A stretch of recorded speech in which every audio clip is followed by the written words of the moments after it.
In 1998, the world was stunned by Moshood Abiola, the man who won Nigeria's freest election, suddenly died while in detention.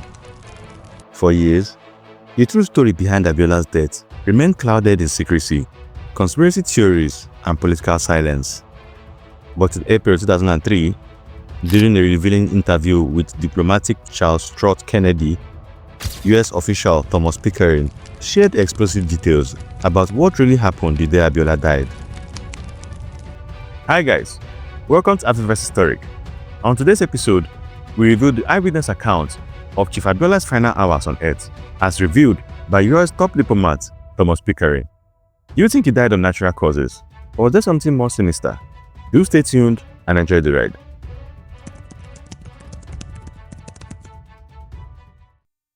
In the spring of 1998, as Under Secretary for Political Affairs, Pickering had planned a visit to Nigeria, probably in the summer.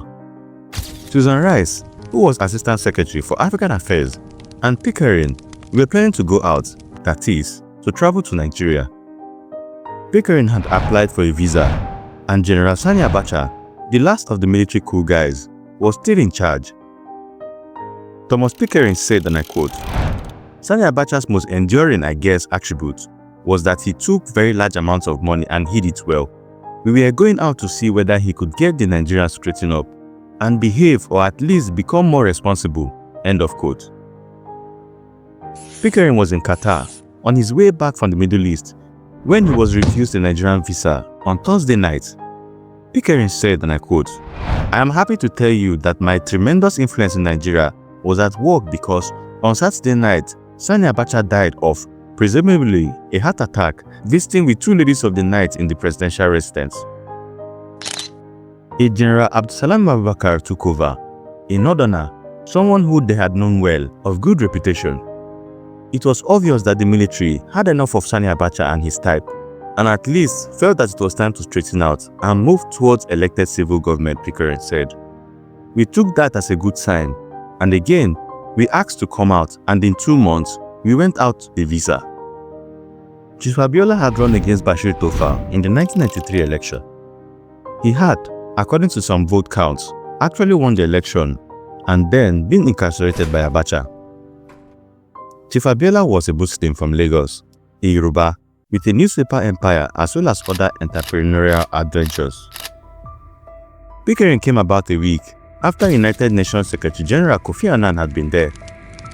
Sani Abacha had become president when he, in effect, stole the government after an election in which Pickering's friend Chief Abiola had been elected. Chief Abiola was clamped into jail and spent 4 years there. And so, Pickering asked General Abubakar, as Kofi Annan had, to see Chief Abiola, who was still in detention, where he had been put by Abacha after the election. They hoped they could use the meeting as a way to get him out of jail. His supporters were claiming that he was the legal and rightful president of Nigeria, and this made the military just a little bit nervous and reluctant to move. Pickering believes he was being held in somewhat gentler confinement than before. General Abubakar said yes, of course, to their request for a meeting with Abiola. They met General Abubakar in the morning, who arranged for them to have Chief Abiola come to see them at the government guest house on the presidential compound in Abuja. Pickering went there with Ambassador Bill Tadwell and Susan Rice.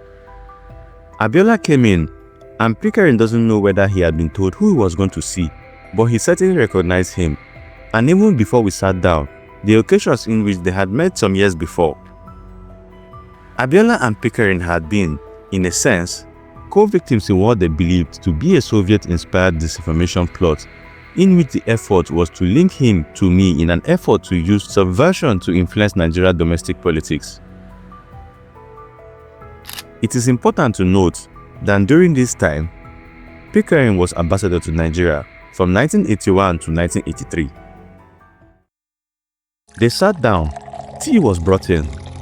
Abiola drank tea, Susan Rice drank tea, Bill drank tea, Pickering didn't. This is important because there are continuous rumors that he was poisoned, presumably by them, with the tea Pickering asserted.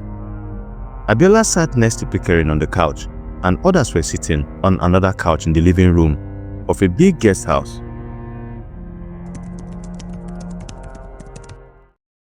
Abiola suddenly became quite incoherent and distracted and didn't seem to understand what they were saying, and after a few seconds, got up and said he wanted to use the lavatory. There was one off the corner of the room, the door sort of which faced right into the room, and he was there for some minutes and came out with his shirt off. For a Muslim Nigerian in the presence of a woman, Pickering felt this was very unusual, disturbing thing to do. Abiola walked to another couch in their direction, sat on it, slumped down and slid on the floor. They ran over. Susan Rice quite smartly asked the guest staff house to get a doctor. Pickering felt his pulse, and he felt very strong, rapid pulse. He didn't know what to make of that.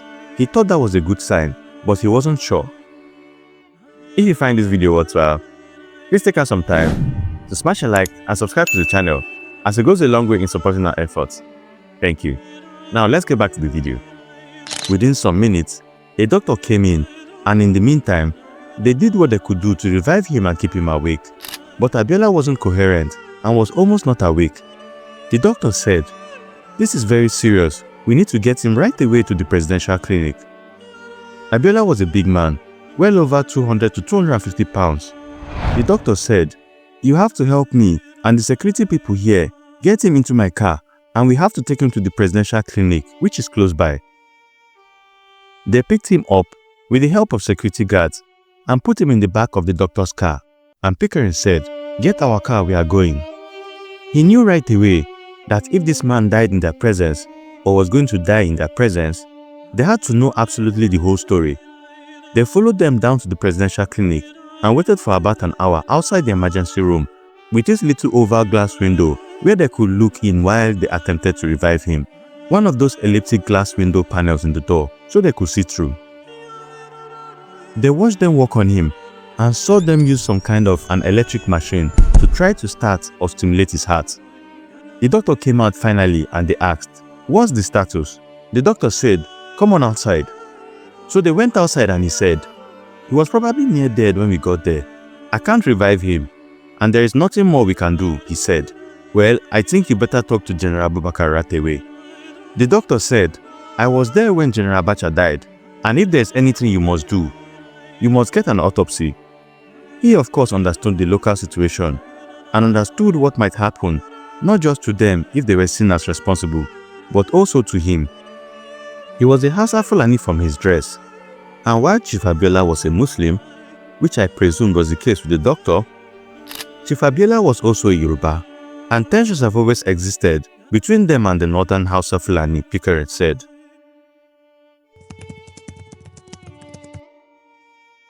They called General Abubakar on his cell phone.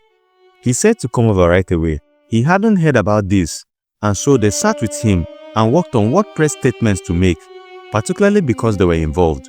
They did what they suggested. The Nigerian government didn't seem to have a very strong feel of how to deal with this, so they gave them their best advice, most of which they followed pretty well.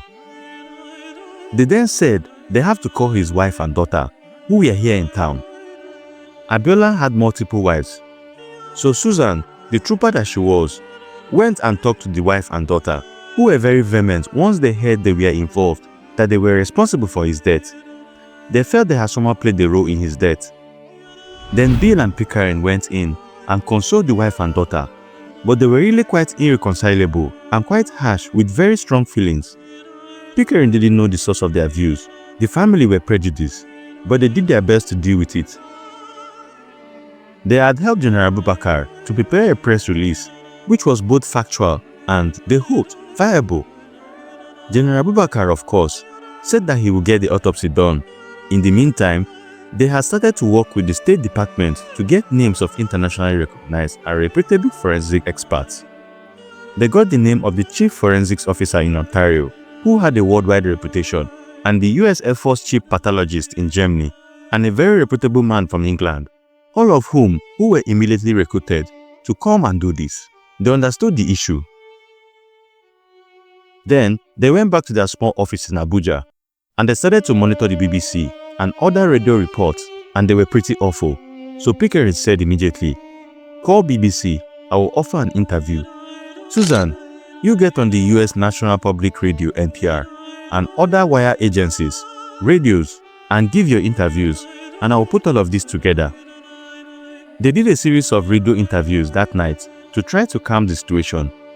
Sometime that evening, the president of South Africa, Thabo Mbeki, reached Pickering by phone and relayed to him what had happened, and noted they were doing all they could do to help calm the situation, and that he hoped it would pass in a day or two or so. In the meantime, it was clear the next day that riots had broken out in Lagos and that people had been killed over this. "We were not happy," Pickering said, although he thinks they put to rest some of the worst potential problems, and they told General Abubakar they would give a full press conference at the airport before they left.